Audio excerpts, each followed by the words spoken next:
আসসালামু আলাইকুম, সবাই কেমন আছেন? দেখেন, তেজের জ্বালায় ভাত খাইনি সারাদিন, এত পরিমাণে খিদে লাগিয়েছে যে এখন আর পেটে চো চো করছে খিদেতে। সবাই ঘুমাচ্ছে, এই ফাঁকে চিন্তা করলাম যে চুপি চুপি করে ভাতই খেয়ে নিই। সকালে খাইনি, দুপুরবেলা খাইনি, এখন বিকেল বাজে। এখন যদি না আমি ভাত না খাই তাহলে কষ্ট পাবো। আমি দুনিয়ার খিদে লাগিয়েছে, কী দিয়ে আর ভাত খাবো। সবাই যখন বিকালবেলা ঘুমাচ্ছিল তখন চুপি চুপি আমি ভাত খেতে বসলাম। সকাল থেকে কোনো কিছুই খাওয়া হয়নি। আসলে রাগ করে সিদ্ধান্ত নিয়েছিলাম আমি খাবো না, কিন্তু পারলাম না। কিন্তু পরে দেখি এত খিদে লেগেছে যে আর পারলাম না। পেটে একদম খালি হয়ে গিয়েছিল।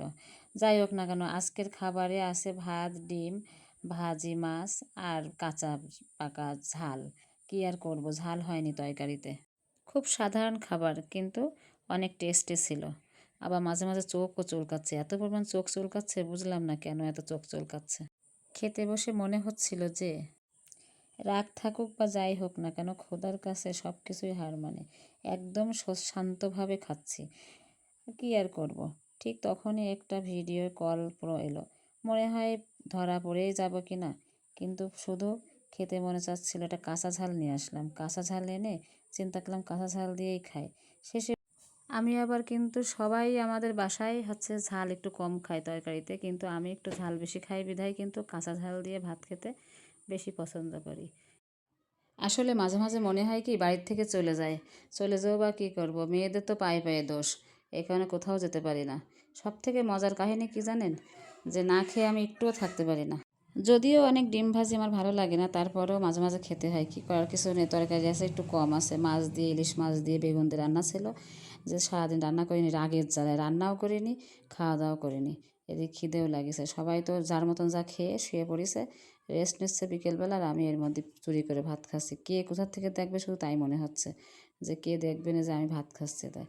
আর এত পরিমাণে ঝাল, এতে ঝাল তা বলার ভাষা নেই, খুব ঝাল এতে। মাঝে মাঝে ঘরের লোকটার পেছনে খুব লাগতে মন চায়, খুব গন্ডগোল করতে মনে চায়, কিন্তু কী করব, গন্ডগোল করেও তো লাভ নেই। সব জায়গায় হেরে যাই আমরাই।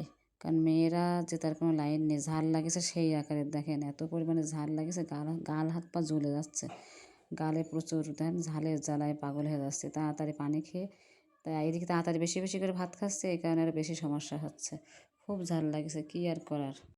মাঝে মাঝে মনে খুব কষ্ট লাগে, কিন্তু কষ্ট লেগেও তো উপায় নেই।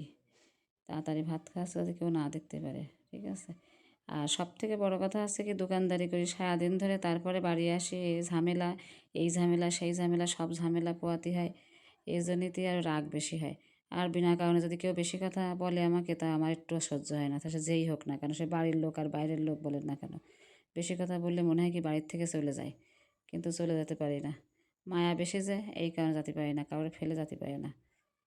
চিন্তা করেছি বাপের বাড়ি চলে যাব কয়েকদিনের জন্য। থাক, এরা পড়ে থাক একা, দেখি কেমন থাকতে পারে। আমি বাপের বাড়ি চলে যাব, বড় বোনটারে বলবো সাথে করে নিয়ে চলে যাব, যে ওখানে 1 সপ্তাহ থাকবো। আর এরা একা একা থাক, আমিও একা একা থাকি। রাগ হলেই মাথায় কাজ করে না। আপনারাই বলেন, যে রাগ হলে ভাত না খেয়ে থাকলে তো খিদে লাগে, তাই এবার রাগ হলেও খেতেও মন চায় না। কি করা যায় বলেন? 1 সপ্তাহ ধরে দোকান খুলবো না, দেখি কি করে। আবার পিছন দিকে তাকাই, দেখতেছি যে আমারে কেউ দেখতেছে কিনা, আমি ভাত খাচ্ছি তাই। এখন ওই এক ঘরে বাবা শুয়ে রয়েছে, এক ঘরে ছেলে শুয়ে আছে, ঠিক আছে, আর আমি চুপি চুপি ভাত খাচ্ছি। আর মনে কষ্ট পাচ্ছে, দুনিয়ার কষ্ট লাগতেছে, কি করব। আবার কষ্ট লেগেও তো লাভ নেই। আর সেই তো এক জায়গায় থাকতে হবে, সব কিছুই মানতে হবে। হ্যাঁ, দোষ হলেও আমার, না হলেও আমার, সব কিছু। আমি বুঝি না মেয়েরা কি সব জায়গায় অবহেলিত। মেয়েদের সবাই বেশি কথা বলে। আসলে কেন বলে জানি না। সব দোষ কি মেয়েদের হয়? পুরুষদের কোনো দোষ হয় না? আপনারা বলেন। দুই ঘরে দুইজন খুব লাট সাহেবের মতন সব শুয়ে আছে, ঠিক আছে। তাই আবার দেখতেছি যে সব ফ্যান্সরা যে শুয়ে রয়েছে, তো শব্দ শোনা আসছে না যে আমি কি করতেছি কি না করতেছি। আমি ভাই রাগ করে বেশি সময় না খেয়ে থাকতে পারি না, আমার খুব খিদে লাগে। আর যদি কেউ না সাধে তাহলে তো আরও কষ্ট পাই, ঠিক আছে। একা একা এই যে, আর একা একা ভাত খেলে আমার পেট ভরে না। আমি সবসময় সবার সাথেই ভাত খেতে পছন্দ করি, কিন্তু এখন রাগ হয়েছে তো, আর ওরা দেখে ফেলবে, তাই তাড়াতাড়ি আমি বেশি বেশি করে ভাত খাচ্ছি। যাই হোক না কেন, অনেক কথাই শেয়ার করলাম আপনাদের সাথে। আমার ভিডিওটা কেমন হয়েছে অবশ্যই একটু বলবেন। আর রাগ করা ভালো না, আসলে মেয়েদের সব কাজেই রাগ করা ভালো না। আমি একটু রাগ বেশিই করে ফেলেছি, এর জন্য এই যে বেশি রাগ করলে কিন্তু কেউ রাগ ভাঙানির লোক আসে না, কিন্তু অল্প রাগ করলে কিন্তু রাগটা ভাঙানির লোক আসে। যাই হোক না কেন, অনেক কথাই শেয়ার করলাম আপনাদের সাথে। আমার ভিডিওটা কেমন হয়েছে অবশ্যই কমেন্ট করে জানাবেন। আর এরকম কে কে রাগ করে থাকেন একটু কমেন্ট করে জানাবেন, কারণ রাগ করা কিন্তু লস, আসলেই লস। তবে আজ মনে হচ্ছে দোষটা আমারই ছিল, এর জন্যই মানে বেশি কথাটাও শুনিছে এই কারণে, তাই না খেয়ে বসেছিলাম। ঠিক আছে, তো দোষ নিজের, আবার তারপরে না খেয়ে বসে থাকবো, সব দিক থেকে তো সাজা দিলে হবে না, কি বলেন আপনারা? তার থেকে খাওয়া দাওয়া করেই বসে থাকি। তবে কঠিন খিদে লাগিয়েছিল তো, খিদের মাথায় যা সামনে পেয়েছি তাই মনে হয়েছে অমৃত খাচ্ছি। আসলে কিন্তু ঝাল দিয়েই ভাত খাচ্ছি, ঠিক আছে? অল্প মাছ, অল্প ডিম ভাজি আর ঝাল ভাজি, মানে ঝাল, কাঁচা ঝাল, এই দিয়েই কিন্তু ভাত খাচ্ছি, ঠিক আছে? মাঝে মাঝে একটা মাছ ছিল, মাছে কাঁটা বেশি, ইলিশ মাছে আবার কাঁটা বেশি, আমার আবার বাঁচতে কষ্ট হয়, এর কারণে ভাত ওই অত আমি মাছ, ইলিশ মাছটা খেতে পছন্দ করি না। যাই হোক না কেন, সবাই ভালো থাকবেন, সুস্থ থাকবেন। আল্লাহ হাফেজ। আর বুঝি না, ফাঁক পালেই কাস্টমাররাই ফোন দেয়, ফোন দেওয়া ছাড়া কোনো কথা না, করতেছি একটু ভিডিও তাও যদি 100 বার ফোন দিচ্ছে, ঠিক আছে?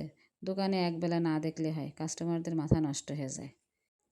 অনেকগুলো বাটিকের কাজ আছে, বাটিকের কাজগুলো করতে ভালো লাগতেছে না, মন ভালো না থাকলে কোনো কিছুই ভালো লাগে না।